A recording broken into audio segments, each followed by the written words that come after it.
But the reality is an overweight dog can become more reactive because of that pressure it puts on their joints, that pressure it puts on their organs, that pressure it puts on their breathing. It can make them tire quicker, it can make their breathing more unnatural, it can make them more sluggish, more lethargic, and these are all things that can make them more defensive. Yeah. So many times people don't take into consideration that my overweight dog, the fact it's overweight, could be a leading factor in the fact that it is doing that. So we want to make sure that we keep that under control, don't we? Now we're going to give you some biscuits today because look, you're super motivated, but we are going to take this out of your dinner later so you don't add to that. Right, should we see a dog? Yes. Let's see a dog. So you stay there. What I want you to do is just do what you would normally do. You're going to have to get used to my cameraman, yeah? I'm not going anywhere, mate. He's here for the duration, no matter whether you like him or not. So, Come and have a smell. go and smell Ben. Just don't eat me yet. Come on.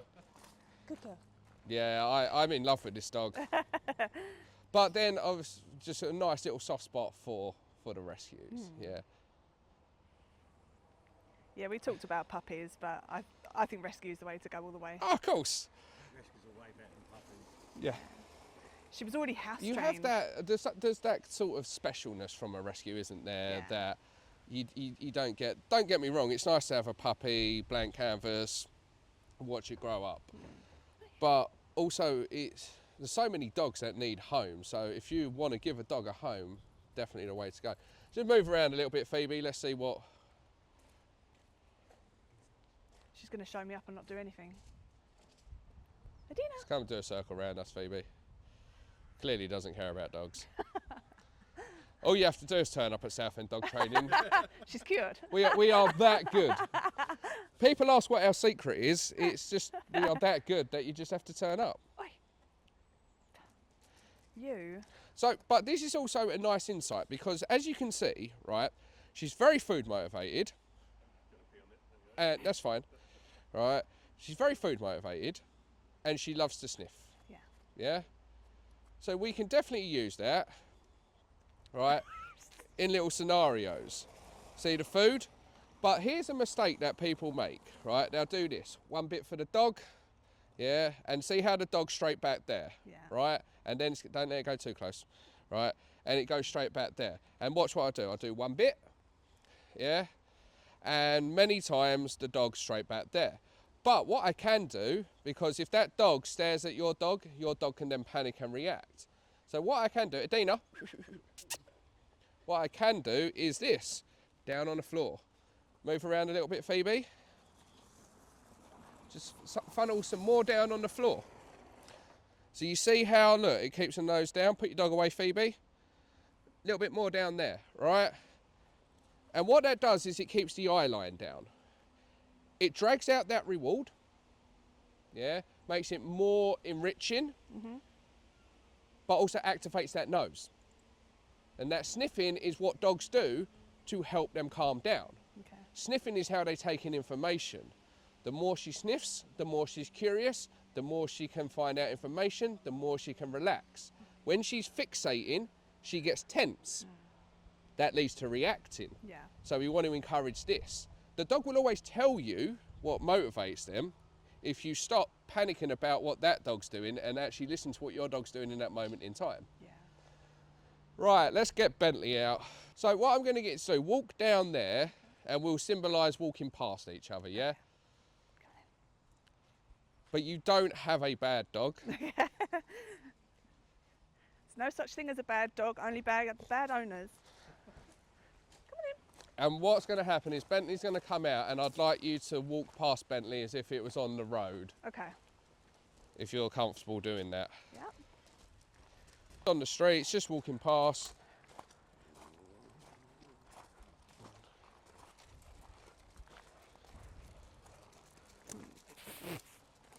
She's not going to do it.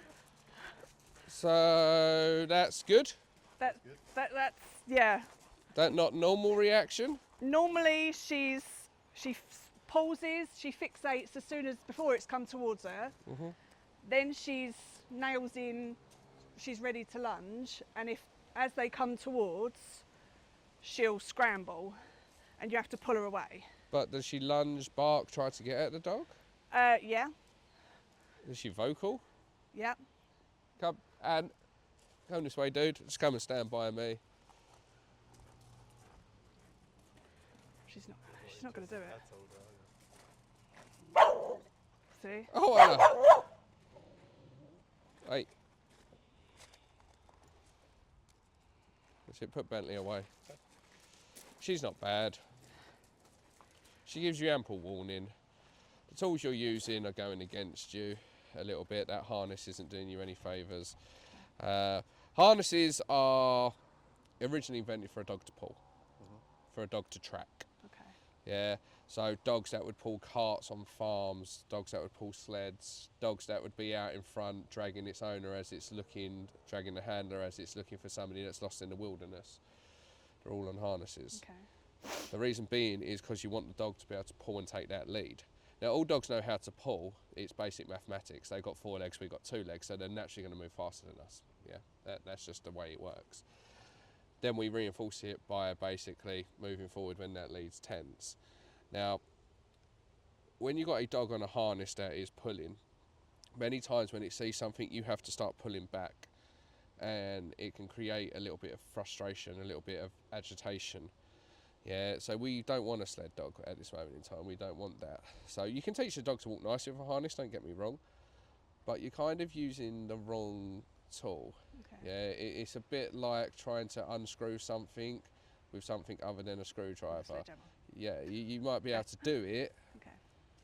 but it's not going to be as graceful, and it's going to take you longer than if you had the correct tool. Okay. So first thing I want to look at more than anything else, because she's not actually a big puller. No. She walks quite nicely. It's just changing the back clip to. Has she got a front clip on that? I don't think so. No. If not, we'll. Oh yes, yes. Yeah. Yes, yes. So the front clip allows for more steering, more control. So what I'm going to do is she's got a nice little matching red collar on there, yeah? So I'm going to change her to a double clip lead. I'm going to put one to her collar and one to her front clip. And it should allow me to steer her just a little bit better. Okay. And we'll just go from there. What I'm going to get you to do, I don't want to put too much pressure on your dog just yet. One to her normal collar and one to the front clip of her harness. She's so fluffy. Where is it? Yeah, I know.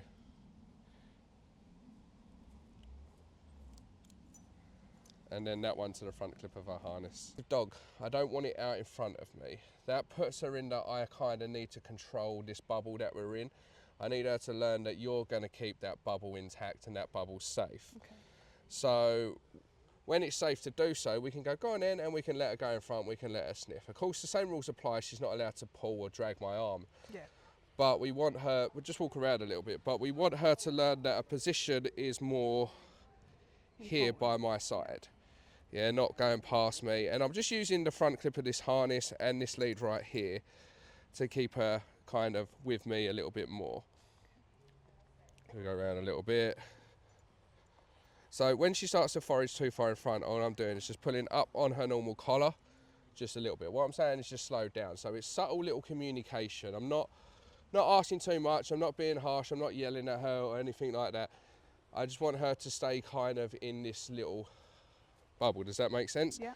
And she can sniff, that's fine. As long as she's by my side in the bubble, where if something comes towards us, I can easily just step in front and I control that bubble versus being behind where she controls that bubble. Yeah, so we walk a little bit more. This is why we don't use normal collars. Oh no. Normal collars are great for tags. Okay. Yeah, this is also why we double up. So normal collars are great for tags, but if you have a dog that gets spooked, a dog that if it hears a bang will try to run away or something like that, you see how that just slipped straight over the dog's head, like it's effortless. Now if we didn't have her on the harness, gone. Yeah. Yeah, so if a firework went off or a bang went off and she freaks out, collar straight off, boom, dog's gone. Yeah, so this is why it's always nice to have a backup. Yeah. Yeah, so we've got her on the harness, but yeah, always be careful with collars like that. So that's for yours, that's your reward. We'll see how you get on with just the front clip of your harness, if I'm honest, because you're walking quite nicely. What colour then would you recommend? A slip collar, one that tightens all the way around and distributes that pressure evenly. Oh, okay. Yeah, so just attach that to the back clip for now. We'll see how she gets on with that. Go on, little one. You're so spoilt.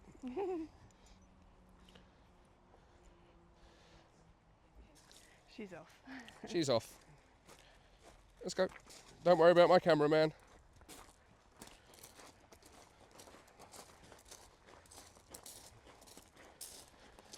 But you see how I've just got that little bit more control?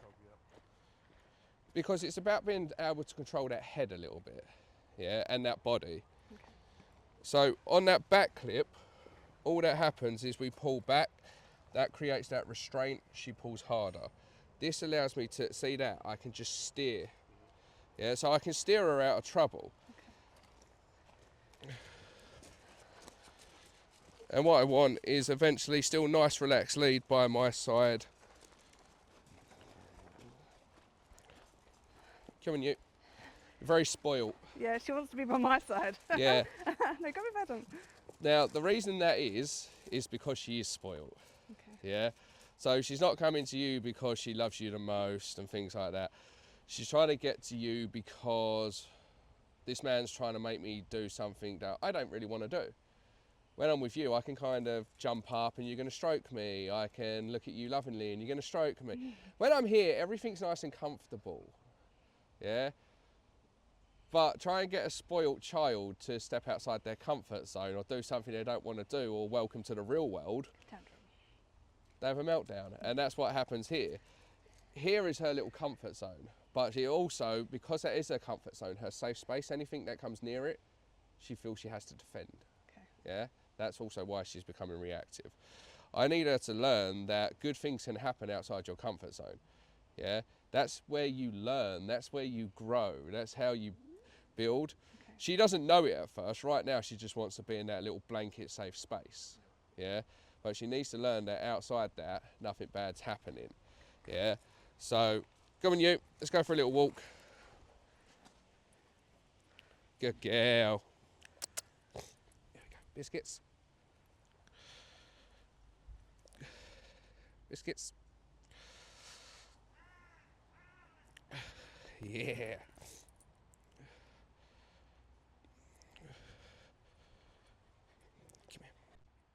Looking in. Biscuits. Oh, that's my whole hand.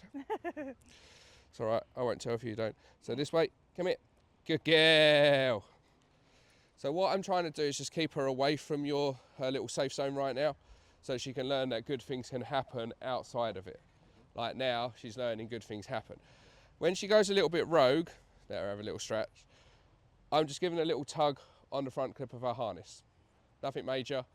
Just, if she's where I want her to be, nice reward. She goes a little bit rogue, boom, boom, tap, tap. Almost creating like this sort of pulsating, like, boom, just, yeah. Not yanking, just little tap, tap.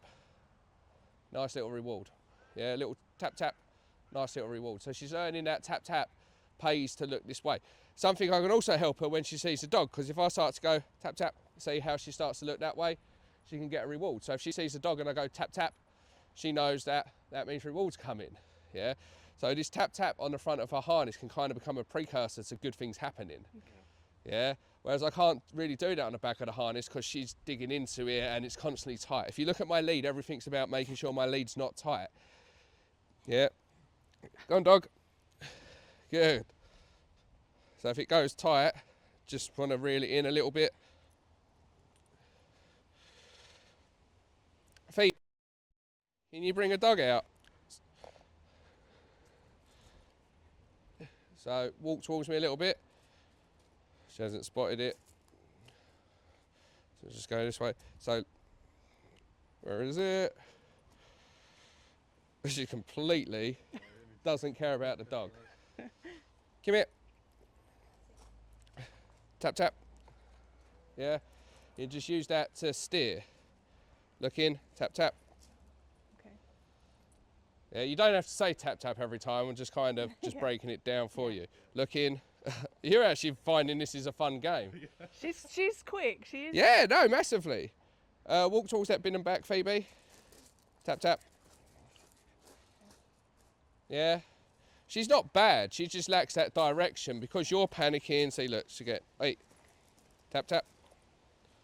And now I'll move backwards to create a little bit of space. Then, once I've moved backwards, I can move forwards. That little move backwards, like that, allows you to do that. And it just breaks the focus.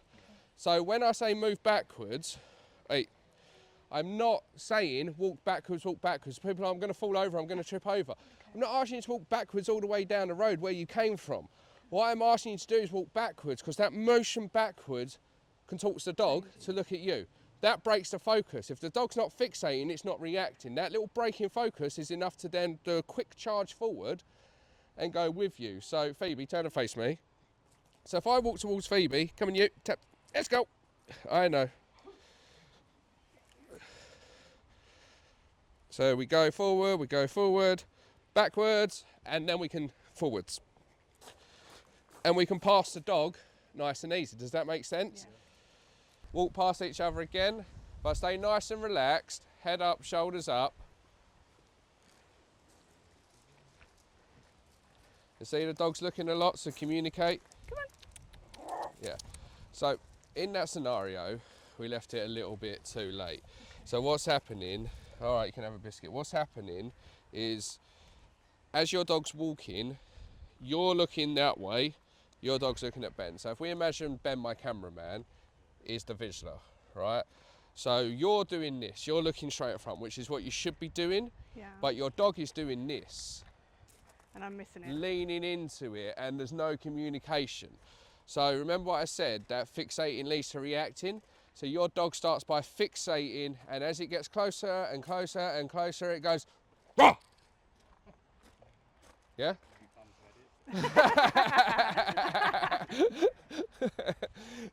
Yeah?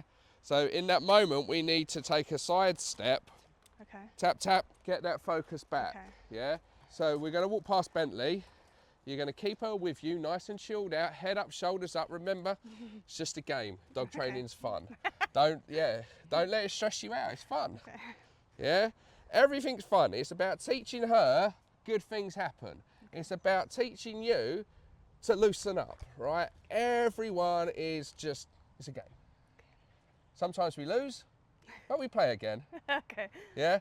If she reacts, you lost that time, but win next time. Learn from it. What happened? Did I stop? Did I hesitate? Did I panic? Was she looking too much? And then go, right, move past that.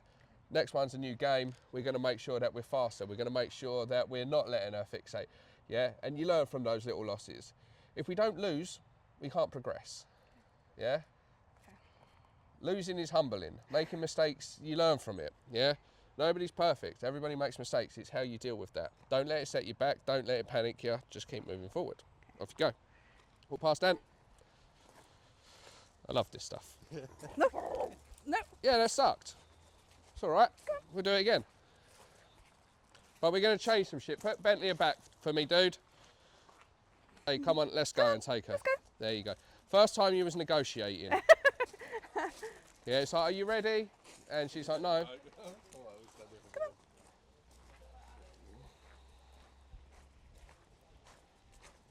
It's just consistency. Yeah, This way. come around this way. This way. She's not bad at the slightest. No. She's a quick learner. I think she'll That's pick it. out quite quickly, to be honest. And then relax your left arm. Everything stay nice and relaxed. Jelly arms, nice and relaxed. Keep walking past. That's it, keep going down to the next gate and then back. This is what I call spoiled dog syndrome. Yeah. Yeah. She's got, well, her sister's got 3 rescues. And come back this way for me. And This she's way. pretty much, yeah. Ah, I think she's nice. spoiled. And so she's, I think Angela's taken part from there. Yeah. And It's fine to spoil a dog. You need that happy medium. Yeah. Your dog still gets everything even when it doesn't do what you want it to do. And that's where the problem lies. Yeah. And like even when you set off, it was almost like a negotiation. Are you ready? Of course the dog's not. You're asking it to do something it doesn't want to do. Yeah. It wants to sit here where life's good, yeah. but what happens is we can't avoid dogs. So if we don't teach him how to go past dogs, how to interact with dogs, every day is freaking Groundhog Day. It's starting again, all over again. Whereas if we go, look, I get you don't want to do this, but stepping outside your comfort zone, you're going to realise walking past dogs ain't actually that bad. Come back this way and we'll do another walk by. So head up, shoulders up, don't slow down, actually pick up your pace a little bit. Relax your arm, bring your arm into your side a little bit. Look in, looking away, that's it, stay nice and chilled out, don't overreact. That weren't too bad. I know I'm the one with the biscuits, mate, but I'm not handling you right now. So do it again for me. And just stay nice and chilled out. Remember to breathe. That's it. And then relax your arm because you kind of, there you go. Take her with you. Remember, if she slows down, you speed up. If she stops, you keep moving. The opposite game. It is the opposite game. You want her in your bubble, you're not going to hers. Yeah?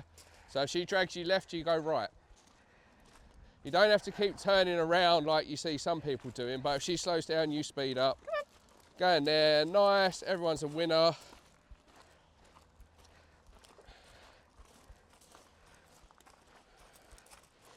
And can you just walk down to the gate right there? You stay there a second, and can you bring Balto out? Me. But I want you to walk straight past her. Just stay there for a second. You're doing fine, don't worry. You're doing good. You're gonna up the ante. Celebrate. Didn't react at all on that one. Oh. I know, it's Sometimes, totally many done. times, changing the tools as well has a big impact. Yeah. Remember, just keep her in your bubble. Right, whenever you're ready, just get yourself set up. Always set yourself up for success. There you go. Turning round. That's Right. it. Right, walk. Off you go. Ah, she's gonna trip me over. Now that's really good because if you didn't have that slip lead on, she would have reacted. It wasn't perfect, but don't forget to use it as communication. You did stop it from her going in front. Right, walk through those for me. Where you going? Come on. Dina. Take her with you. Let's go. Relax your arm. There you go. Tension on, tension off.